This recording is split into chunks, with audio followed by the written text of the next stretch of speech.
Yes. Now next, what is dry ice? Write its one use. So what is dry ice? It is a sublimable substance. Solid carbon dioxide is called dry ice. Solid carbon dioxide is called dry ice. And where is it used, this dry ice? It is used for refrigeration. Okay. Now next, why solid carbon dioxide is called dry ice? Because solid carbon dioxide, how it is stored? It is stored under high pressure. Solid carbon dioxide is stored under high pressure. And when you reduce pressure at pressure of 1 atmosphere, the particles will move far away. Solid carbon dioxide means particles are closer. So how solid carbon dioxide is stored? It is stored under high pressure. When you apply pressure, the particles come closer. So carbon dioxide gas, the particles are far away. When pressure is applied, they come closer and they change to solid carbon dioxide. So solid carbon dioxide is stored under high pressure.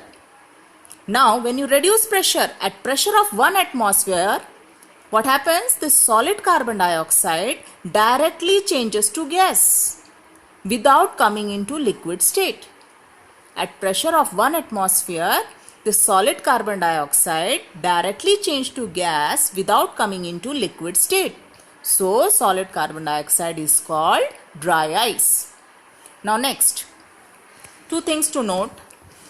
At boiling point, how many states of matter coexist?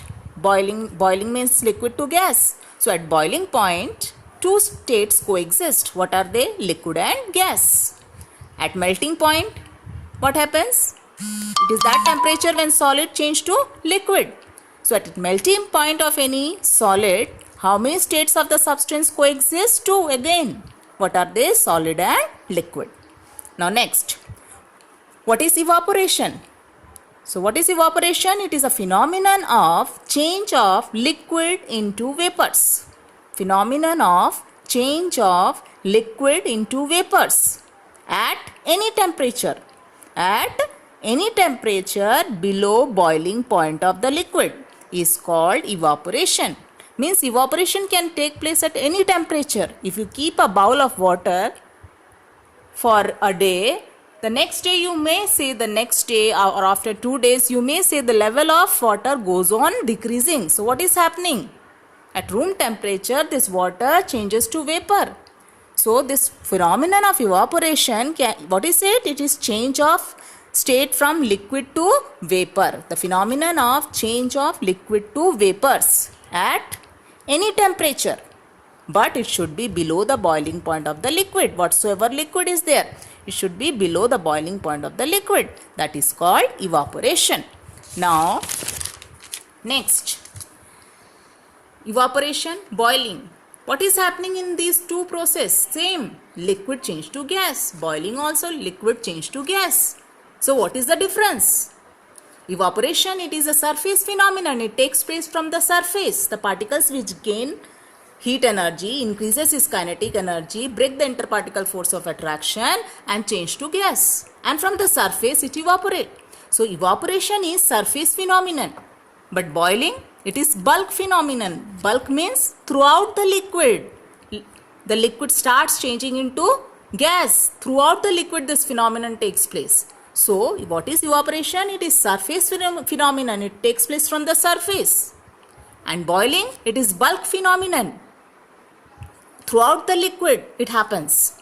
Second, evaporation, it is slow process. Liquid is changing to gas, but it is a slow process. But boiling, here also liquid changing to gas, but it is a fast process. Next, evaporation, it can take place at any temperature. At room temperature also evaporation can take place, but it should be below boiling point of the liquid.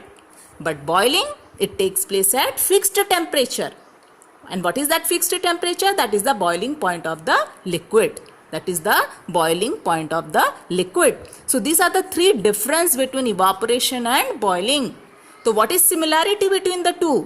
In both the cases, liquid is changing to gas. In both the cases, liquid is changing to gas.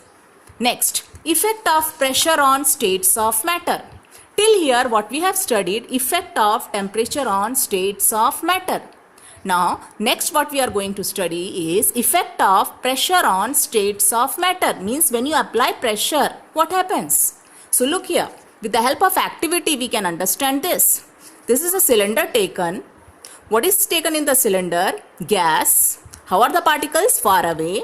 Now what is this? Piston. Now compress it. Means you are applying pressure. What you are doing? You are applying pressure. Means you are increasing pressure. And when you apply pressure, these particles which are far away, they will come closer. And this gas will change to liquid. Means when you increase pressure, gas change to liquid. Next, in liquid, when you further increase the pressure, means you are compressing it with the help of piston. Means you are applying pressure. You are increasing the pressure over the liquid. So what you observe here, these particles which are little bit far away, they come more closer. And when they come more closer, they change to solid. So when you apply pressure, what is happening? When you are increasing pressure, what happens? Gas change to liquid. Why? Because the particles come closer. And on the liquid, when pressure is applied again, the particles come more closer and liquid change to solid. So on applying pressure, gas change to liquid and liquid change to solid. So this is the effect of pressure on states of matter. Now, if you decrease the pressure here from solid, what will happen? The particles will move far away. When the particles move far away, solid change to liquid. On further decreasing pressure, what will happen? These particles will still move far away and this liquid will change to gas. This is the effect of pressure on states of matter. Clear?